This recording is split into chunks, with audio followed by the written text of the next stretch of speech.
What's crack-a-lackin', my magical little dudicorns? Welcome back to Storytime with your favorite Reddit fairy.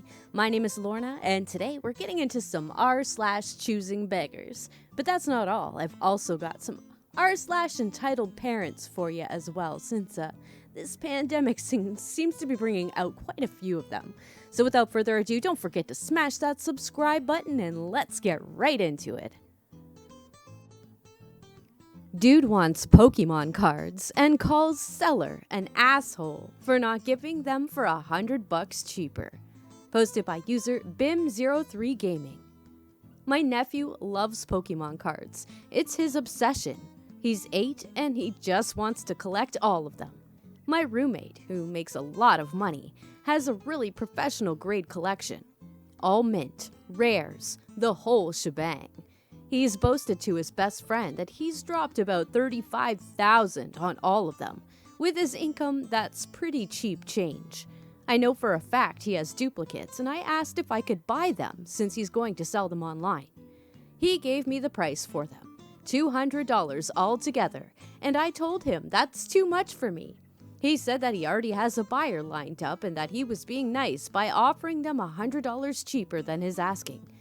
I told them it's for my nephew and it would really make him happy, and he said his price is what he's asking. I called him a greedy asshole, and now my roommate keeps his card collection in his locked safe. Am I the asshole? I've only stolen a game from him once. It's not like I'd steal his cards. So I guess this is posted from, originally posted in Am I the Asshole? Yes, you definitely are the asshole and a choosing beggar. Oh my god, but it's for my nephew. He's already offering him $100 cheaper. And then why does he even end it with, I've only stolen a game from him once? What does that have anything to do with it? Like, what does it have any? I guess it's a response to how he keeps his card collection in his lock safe, but like, maybe that's why he keeps stuff locked away, because you've proven yourself to be a fucking thief. Oh my god. People are funny. My question is if he makes such good money, why is he living with someone? I don't know. Maybe he's saving up to buy a house. But like, it's like, if I don't know. It's like, it's so many questions that are floating around in my head. That's like, what is actually, the actual situation here? Is this like his brother? Is he talking about his brother? Does he still live with his parents? I don't know, whatever. Anyway, let's move on to the next story, my dudes. But before I do, don't forget to smash that like button, subscribe, and turn on all notifications for future videos just like this one. I know you're like, oh my god, we get it already. Smash the like button, blah, blah. I don't want to. It really, like, you guys have no idea. You can even smash the dislike button and it will help me get this video out to other people that may actually enjoy it. You never know. So if you don't like it, go ahead. Smash that dislike button. It don't bother me none. All right, my dudes, the next story is called I'll come live with you and spend all your money. Posted by user 4string_MF. So there is a guy I met at a bar via mutual friends. We kept drinking together for a few weeks when he tells me his lease is ending and he can't find a new place to live because he has lost his job. I, being a nice person, tell him that I have a spare room and he can come crash at my place for a week or so until he finds a new job. After 2 weeks of living at my place, for free, and doing nothing more than sleeping all day long, eating my food. I was only one buying food since he didn't have a job or any savings, using all of my things, etc. I told him that he needs to find his own place and I'm not willing to fund him anymore. Him being a 30-year-old man. He started making excuses. Yes, I know that should have been a red flag. and told me he got a job and is starting in a week. I believed him and let him stay for another week. He actually did start working, but he quit just after 1 day. Again, I asked him to move out, and he told me he already found another job and just need 1 paycheck to get back on his feet, and then he can get his own place. This scenario kept running around for 2 months, in which I found out that both of his parents are doctors. And they live 5 minutes away from the city. At first he said they kicked him out, and then he changed his version to, I don't want to burden them. And 2, they live right outside the city. It's too far to get to the pubs I like from there. By the time him just being there cost me around $800, $150 only for coffee. I buy expensive coffee, and he drank a lot of it, and another $100 for a new charger for my laptop that he broke, not including his share of the rent and bills, which he said he'll pay. I tell him again that I want him out. He asks me for time just until the end of the week so he can get a signed lease. Necessary to say that he was actually working at that time. I agree and leave for work, night shift. When I came back in the morning, he greets me, tells me he found a place and by the end of the week he can move in.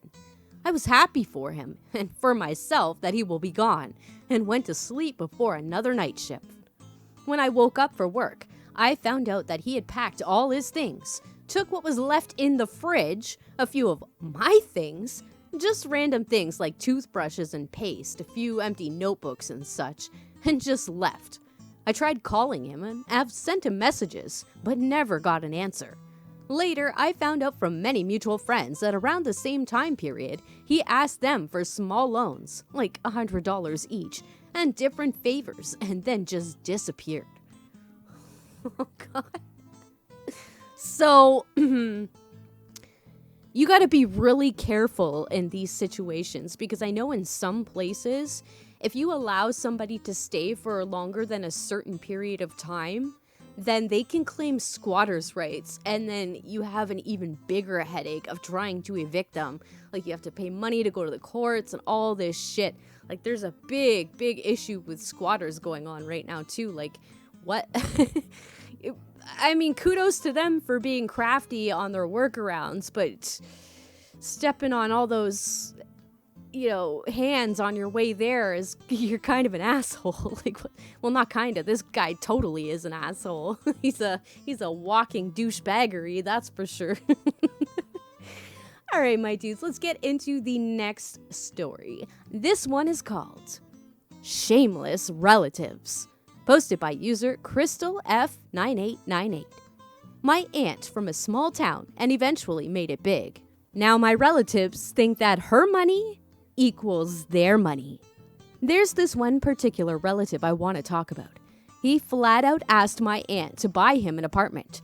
He blatantly asked for a house, not asking for a loan, literally asked her to give him the apartment. My aunt, being the generous person that she is, agreed to this, especially since this was also the relative of her mother, who constantly tells my aunt to give more unnecessary things to this family. This is not all. When this relative's son got married, he asked for even more things. He asked for 2 cars, specifically Benz, and another apartment. Again, not borrowing money, literally asking for a home and 2 cars in addition to his own home. My aunt did this, believing that they would leave her alone, and they did, for a bit. I have a strong intuition that the son will end up just like the father because of his actions.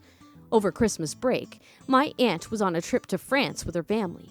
The son of the relative, like his father, asked her for the gift, specifically a watch, and specifically from an expensive brand. My aunt's son had a gently worn watch that was from a pretty famous brand. He offered his watch to his relative and decided that he would get a new one in France. However, when my aunt told her cousin, he refused the watch. He stated that he wanted an even more expensive brand, namely Omega. He even listed a price range. Just gonna put a reminder that this is supposed to be a gift that he is asking for. He wasn't asking my aunt to bring back a watch from France for him because he wanted a type that was only sold there. He was asking her to gift him an expensive watch with a specific price range. And no, it's not over. He even asked my aunt to help him get a government job since he knew that she had connections. He was asking my aunt to pull some strings. Quite naive, right? So he could have a government position, probably because he wants to boss people around. Thank God she said no. Every time my aunt refuses to pamper them with unnecessary things, they tell her that she is forgetting where she came from, that she is obligated to help them. Speaking technically, they don't need help, given their financial stability. They just want to have luxury products when they aren't even a part of the upper class. I just want nothing to do with these relatives anymore. I'm wondering if, where they're from exactly, because you don't really hear about this happening much in, Northern America, of, people's, aunts and stuff, supposed to be spoiling their nieces and nephews. My aunts, I'm close with very few of them, I was never really super close with any of my aunts or anything like that, not close enough to assume that, they're gonna be spoiling me with gifts all the time. So, maybe I'm wrong. People are different all over the place, but it's just, I don't know. I wouldn't expect this of any of my aunts, so I don't know why these people do,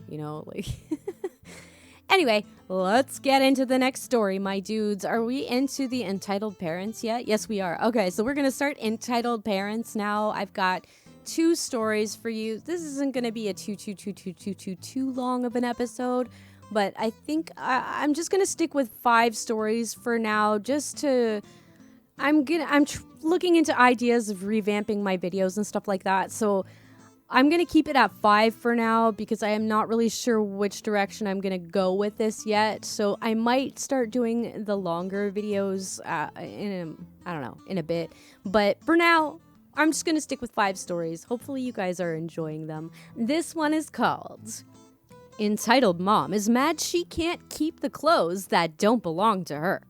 Posted by user TreeStar2018. Another tale of entitled daycare parents from a daycare director. At the daycare I work at, we currently have a client who never would bring in spare clothes for her child, who is a 5-year-old little girl. We would always tell her that her child needed the spare clothes, but Mom would always forget to bring them. Or she is on her cell phone when she picks up and doesn't attempt to listen to what we're trying to tell her.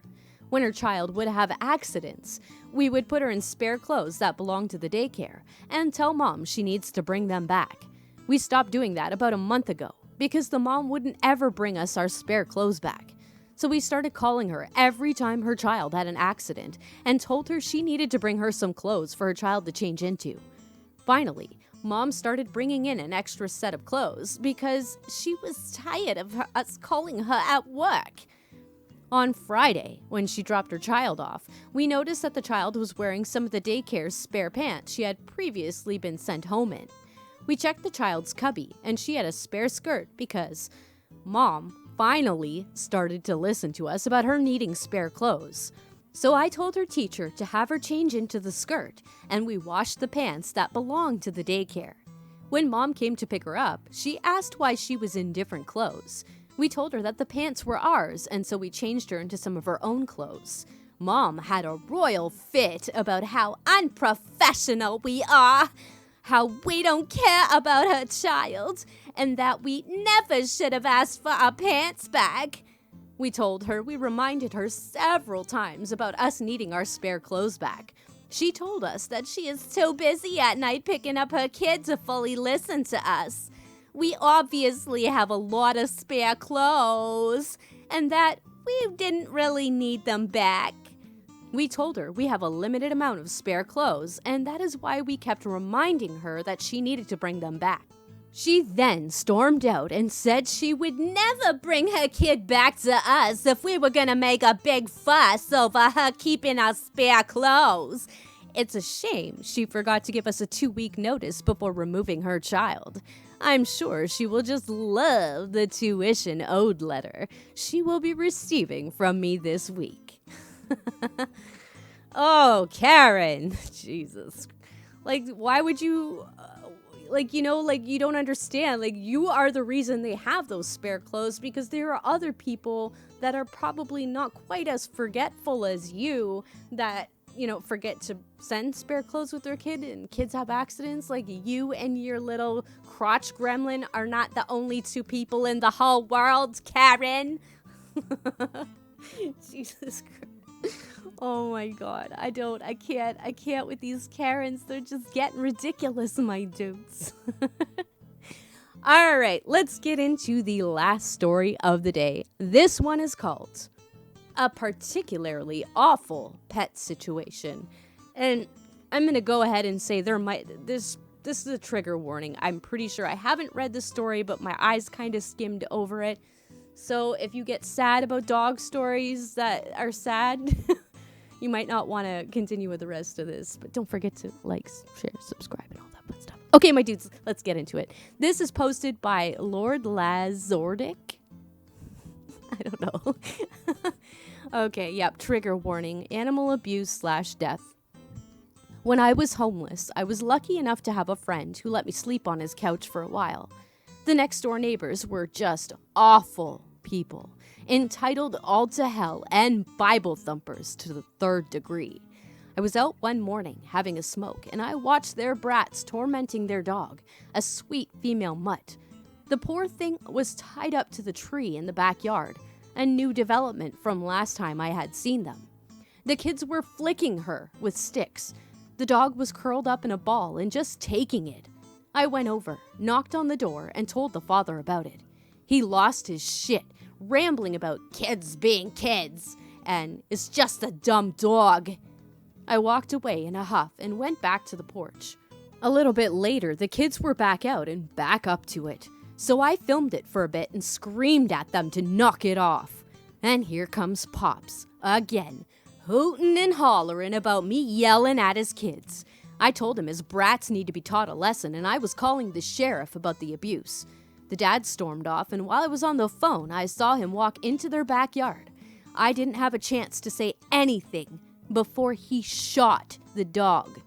He didn't even have the compassion to make it one shot. No, he had to shoot 2 more times before she stopped screaming. I booked it back inside at this point and told the operator what just happened and that I was afraid for my life. A deputy showed up shortly after, and the father was arrested. Not sure what for. My guess would be discharging a firearm in a residential area. He was yelling and ranting about how he'd rather the dog be dead than let someone take her. I have no idea if he was charged with anything. I ended up moving in with my father a week later. Are you fucking kidding me? Are you kidding? Are you fucking kidding me? What the fuck? What the fuck? What the fuck? What? Why? Why? Oh my God. My head's gonna explode in a, I'm literally like holding my head right now. I can't. Why? Oh my God, my dudes, you're witnessing Lorna losing her fucking mind right now. Why did they even have this dog in the first place? Like, what purpose? Why did you have it? I hope this is a made-up story. I really, really, really, really hope this is a made-up story. I'm just gonna go off in my own little world in my head and just believe that this is a made-up story. It's fiction, my dudes. Let's just believe that it's fiction. It never happened. There's not people in this world that shoot their dogs just because somebody yelled at them for their kids beating the dog. This isn't happening. This isn't my world. I don't know. No, I don't want a world like that. Please, no. This fucked. What the fuck? Okay, my dudes, I'm sorry. I need to end this video. This is too much for me. I need to go smoke a doob and chill the fuck out. You guys, I hope you have a fan-fucking-tabulous day. I will see you guys in the next episode. Don't forget to check out these stories. All the links are in the description below. Peace out, my dudes.